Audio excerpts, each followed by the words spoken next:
المجد للثالوث القدوس المتساوي في الجوهر. Shalom, salam sejahtera di dalam nama Tuhan Yesus. Dalam program 5 Minute Apologetic, saya akan kembali meluruskan, menjelaskan seputar iman Kristen yang kerap kali disalahpahami oleh mereka yang ada di luar kekristenan. Nah, kalau kita bicara tentang apologetika, sekedar mengingatkan kembali, apologetika adalah bagian yang tidak terpisahkan dari seorang Kristen.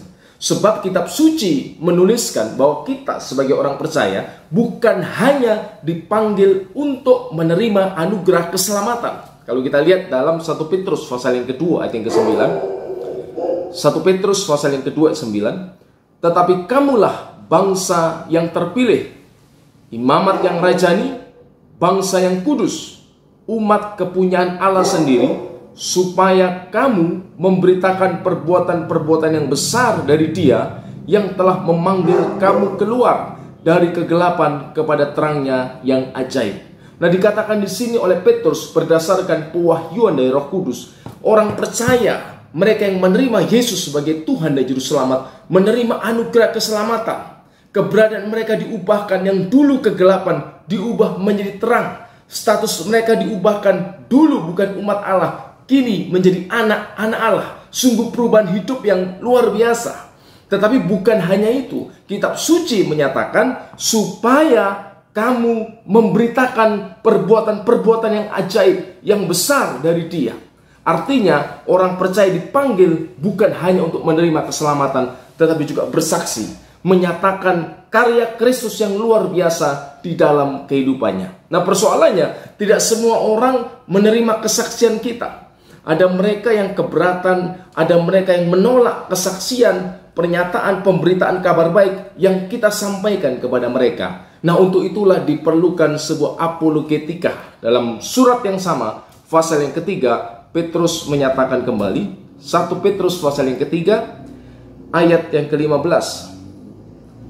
Tetapi kuduskanlah Kristus di dalam hatimu sebagai Tuhan, dan siap sedialah pada segala waktu untuk memberi pertanggungan jawab kepada tiap-tiap orang yang meminta pertanggungan jawab dari kamu tentang pengharapan yang ada padamu, tetapi haruslah dengan lemah lembut dan hormat. Nah, dikatakan di sini setiap orang percaya punya tanggung jawab untuk memberikan penjelasan, pertanggungjawaban iman. Di dalam bahasa aslinya digunakan kata apologian. Itulah kata apologetika, sebuah penjelasan secara verbal, bisa melalui tulisan, bisa melalui perkataan secara lisan tentang iman, pengharapan yang ada pada mereka. Di sini bicara tentang menjelaskan, di sini bicara tentang meluruskan kesalahpahaman orang di luar iman Kristen terhadap iman kita. Karena banyak orang di luar iman Kristen itu menyalahpahami keyakinan iman kita. Karena itu perlu kita menjelaskan sesuai dengan kebenaran kitab suci. Nah, kita bisa melihat dalam contoh video berikut. Satu pertanyaan atau dua pertanyaan yang ya menemani kita sambil jalan di sini. Yakni, sebutkan satu hal, kalau saudara kita Kristiani membaca ayat itu atau mengetahui tentang pengetahuan itu tentang Bible, dia akan pasti masuk Islam. Apa itu? Gini ya, ini kan perspektifnya beda ya. Iya. Tapi kalau secara umum sebenarnya, secara akal sehat dan anggap aja tanpa doktrin gitu ya. Iya. Di Yohanes 17 ayat 3 Iya. itu kan dikatakan bahwa inilah hidup yang kekal. Kekal itu. Artinya hidup yang kekal apa? Akhirat, dunia akhirat. Dunia akhirat kan? Iya. Mengenal engkau tuh Bapa. Iya. Sebagai satu-satunya Allah yang benar. Yang benar. Kalau satu-satunya berarti ada duanya nggak? Nggak ada. Ada tiganya nggak? Nggak ada. Satu-satunya. Iya. The only true God gitu Iya. ya. Itu bahasa Inggrisnya gitu. Iya. Jadi satu-satunya Allah yang benar. Kalau satu-satunya Allah yang benar itu Bapa, Iya. berarti Yesus itu Allah juga bukan?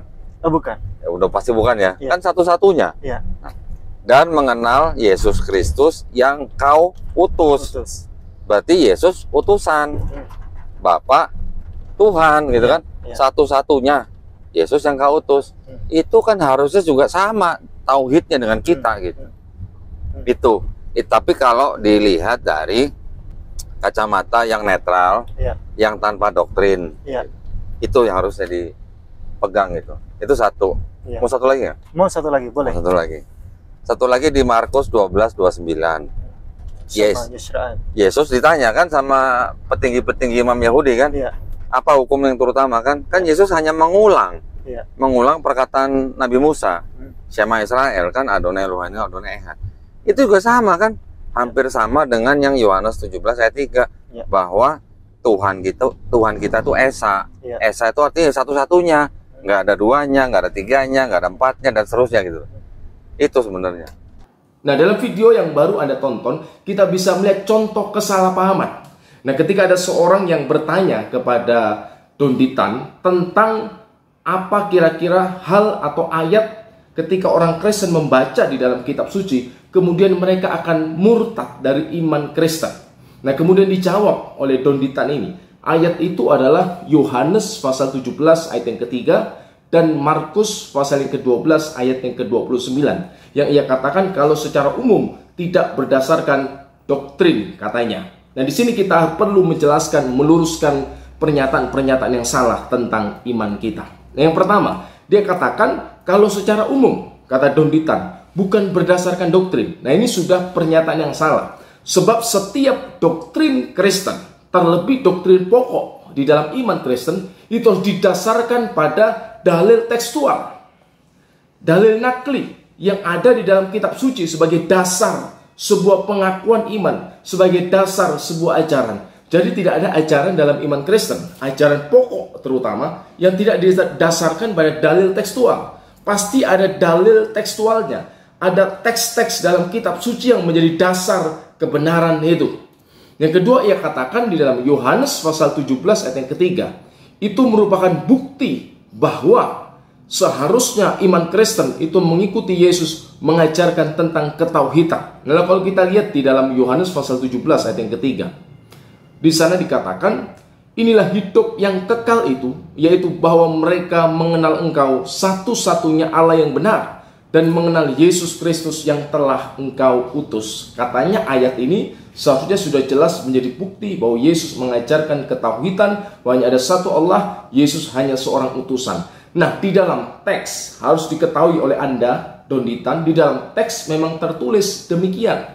Tetapi membaca kitab suci, membaca sebuah narasi, sebuah teks-teks itu tidak bisa hanya mengambil satu kalimat, satu rangkaian kalimat dan memisahkan dari teks sebelumnya, dari rangkaian kalimat sebelum dan sesudahnya. Terlebih kalau Anda lihat Yohanes pasal 17 ayat yang ketiga, ini bukan sebuah teks yang berdiri sendiri.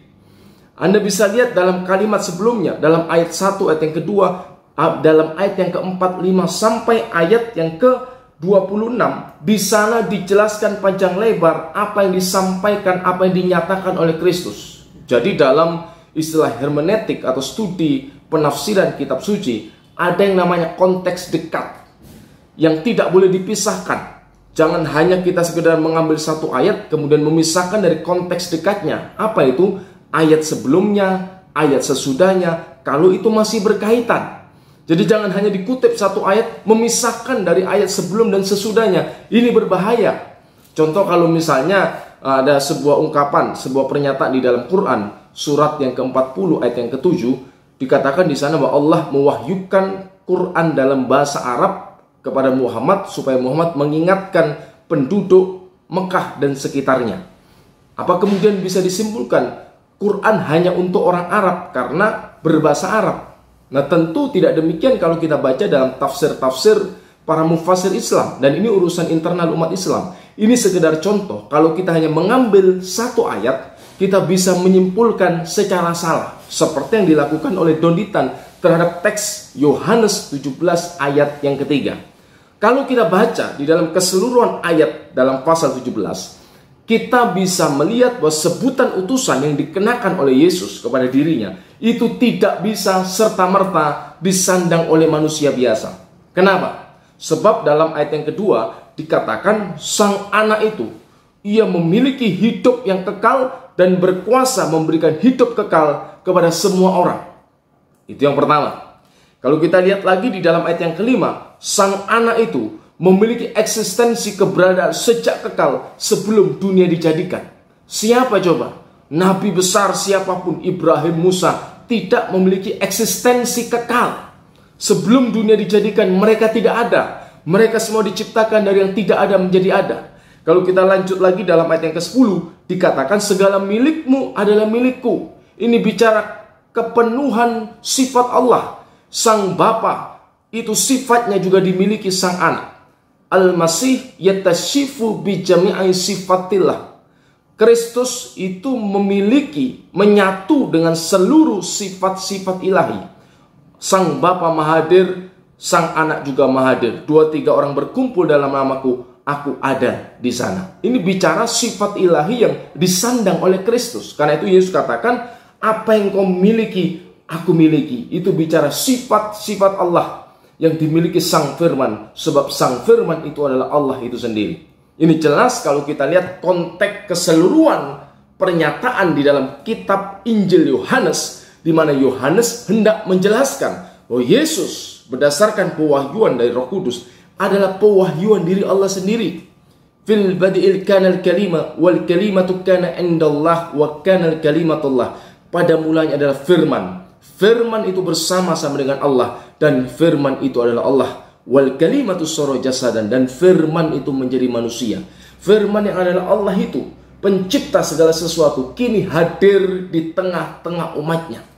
Jadi ini tema besar dari Injil Yohanes, bahwa Allah itu mewahyukan diri melalui firman-Nya yang menjadi manusia. Itulah Yesus Kristus. Lalu apa maknanya utusan? Kita harus kembali kepada teks-teks dalam Perjanjian Lama. Karena seluruh ajaran iman Kristen itu bisa dilacak akarnya dari kitab-kitab Perjanjian Lama. Saya berikan 2 contoh dalam Yesaya pasal 55. Yesaya pasal 55 ayat yang ke-10. Sebab seperti hujan dan salju turun dari langit dan tidak kembali ke situ, melainkan mengairi bumi, membuatnya subur dan menumbuhkan tumbuh-tumbuhan, memberikan benih kepada penabur dan roti kepada orang yang mau makan, demikianlah firmanku yang keluar dari mulutku, ia tidak akan kembali kepadaku dengan sia-sia, tetapi ia akan melaksanakan apa yang kukehendaki dan akan berhasil dalam apa yang kusuruhkan kepadanya. Dikatakan bagian terakhir akan berhasil dalam apa yang kusuruhkan kepadanya. Dalam bahasa Ibrani menggunakan kata apa yang kuutuskan kepada dia. Kalau Anda bandingkan dalam terjemahan bahasa Arab, di sana diterjemahkan menjadi arsal tuha, apa yang kuutuskan kepada dia. Jadi ini firman yang dipersonifikasikan sebagai utusan. Kita lihat lagi dalam Mazmur pasal yang ke-107 ayat yang ke-20. Disampaikannya firman-Nya dan disembuhkannya mereka, diluputkannya mereka dari liang kubur. Kata disampaikan itu dalam teks Ibrani artinya diutusnya firman-Nya.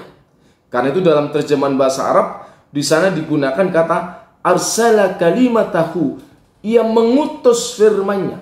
Jadi firman Allah di dalam PL dipersonifikasikan sebagai yang diutus, sebagai utusan Tuhan. Kemudian Yesus menyatakan dalam Yohanes 17 ayat 3, ia yang diutus satu-satunya. Apa maknanya?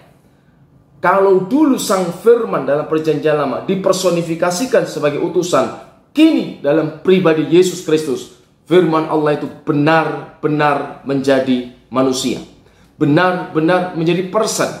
Kalau dulu hanya dipersonifikasikan, kini sang firman itu benar-benar menjadi person. Itu maknanya. Ini menunjuk hakikat keberadaan Yesus sebagai sang firman yang sejak kekal, dari kekal ada bersama-sama dengan Allah. Karena tidak pernah ada waktu di mana Allah itu tidak ada bersama firman-Nya. Kalau Allah itu ada tanpa firman-Nya, dia bukan Allah yang berkuasa, yang maha pencipta, yang maha berfirman. Karena itu sejak kekal Allah harus selalu ada bersama-sama dengan firman-Nya. Nah ini maknanya yang harus diketahui oleh Donditan. Sehingga jangan ia terlalu berlebihan berpikir kalau orang membaca misalkan teks ini kemudian bisa menjadi murtad. Tidaklah, justru teks ini menyatakan hakikat keberadaan Yesus sebagai sang firman. Ialah pencipta segala sesuatu, sang firman yang menjadi manusia. Nah kemudian dikutip juga dalam Markus pasal 12 ayat 29 yang menjadi bukti ketauhidan katanya. Yesus hanya menyatakan apa yang sudah dinyatakan dalam Ulangan pasal 6 ayat yang keempat tentang Shema. Benar, saya katakan ini adalah ayat yang menegaskan tentang keesaan Allah. Dan memang iman Kristen, asas ketuhanannya adalah monoteisme. Iman Kristen tidak pernah percaya kepada banyak Tuhan, banyak ilah, 3 ilah. Hanya ada satu Allah. Ini jelas dari Ulangan pasal 6 ayat yang keempat, Keluaran 20 ayat yang ketiga, di dalam teks-teks yang lain. Dalam PB misalkan 1 Korintus pasal 8 ayat yang ke-6, di sana Paulus menjelaskan. Paulus, seorang yang dianggap biang kerok pencipta ajaran Trinitas, justru dalam suratnya ia menyatakan wa la ilaha illallahul ahad. Karena bagi kita tidak ada ilah yang lain kecuali Allah yang esa. Nah, persoalannya, Bung Dondi, kalau ada teks-teks di dalam PL dan PB yang menyatakan tentang keesaan Allah, apa kemudian itu menjadi bukti bahwa Allah itu bukan Tritunggal? Kalau ada teks-teks dalam PL dan PB menegaskan tentang keesaan Allah, apa itu menjadi bukti bahwa Allah itu bukan Tritunggal? Tentu tidak demikian dasar berpikirnya. Seperti misalnya kalau ada teks-teks di dalam Injil yang menyatakan tentang keilahian Yesus, apa itu menjadi bukti Yesus itu bukan manusia? Sebaliknya kalau ada ayat-ayat di dalam kitab suci menyatakan tentang kemanusiaan Yesus, apa itu menjadi bukti Yesus bukan Allah? Tidak demikian. Ayat-ayat itu menegaskan tentang keesaan Allah, di mana Allah yang esa itu juga Allah yang Tritunggal. Dan ini dinyatakan dalam banyak ayat kitab suci. Misalkan dalam Matius pasal 28 ayat 19, Yesus menyatakan baptislah mereka dalam nama Bapa, Putra dan Roh Kudus. Digunakan bentuk tunggal kata nama, toonoma dalam terjemahan bahasa Arab, bismi, biismi, tunggal, bukan biasma'i, bukan dalam nama-nama, tetapi dalam nama, menunjukkan Bapa, Putra dan Roh Kudus itu bukan 3 ilah, tetapi satu Allah. Itu maknanya. Kita lihat juga dalam 1 Yohanes pasal 5 ayat yang ke-7, di sana dikatakan ada 3 yang memberi kesaksian, yaitu Bapa, firman-Nya dan Roh Kudus. Ini semua menunjuk satu Allah dan bukan 3 Allah. Kalau Anda tidak tahu apa makna ketritunggalan dalam iman Kristen, Anda harus tahu. Saat ini saya jelaskan, yang dimaksud Allah Tritunggal adalah Allah yang esa, yang disebut Bapa, di mana dalam wujudnya yang esa itu berdiam firman-Nya. Yesus katakan, aku datang dan keluar dari Allah, dalam Yohanes 8 ayat 42. Dalam Yohanes 15 ayat 26, Yesus katakan, Roh Kudus yang keluar dari Bapa, itulah kehidupan ilahi. Roh Allah, hayatullah, satu di dalam wujud Allah. Jadi tidak ada 3 Tuhan. Sekali lagi, jangan Anda kemudian mengambil sebuah teks, kemudian mengabaikan teks-teks yang lain yang menjelaskan lebih jauh tentang ayat tersebut, yang Anda pakai untuk mendukung asumsi prasangka teologis yang sudah Anda miliki sebelumnya. Ini jelas sesuatu bentuk pemerkosaan terhadap kitab suci Kristen. Perbuatan yang sama sekali tidak dibenarkan, perbuatan yang sama sekali memalukan. Jadi sekali lagi, tidak ada ayat-ayat dalam kitab suci Kristen yang kalau dibaca oleh iman Kristen, kemudian kita jadi murtad orang Kristen. Itu hanya angan-angan teologis dari si penanya. Apa mungkin orang Kristen membaca teks itu kemudian jadi murtad? Hanya orang Kristen yang tidak belajar, hanya orang Kristen yang tidak memahami ajaran imannya dengan baik, itu yang gampang dipengaruhi oleh pengajaran-pengajaran yang tidak berdasar, tidak bertanggung jawab, dan ngawur sama sekali. Jadi meskipun ini pertanyaan sudah sering kali diulang-ulang, tetapi kita sebagai orang Kristen jangan bosan-bosan untuk menjawab, menjelaskan. Sebab di luar sana mungkin saja ada orang yang memang rindu dan haus ingin belajar, ingin menggali kebenaran, dan kiranya Dia, sang jalan, kebenaran, dan hidup, berkenan menyatakan kasih karunia-Nya kepada orang tersebut. Nah, kiranya apa yang saya sampaikan ini memberikan pencerahan bagi kita semua. Amin. Tuhan Yesus memberkati.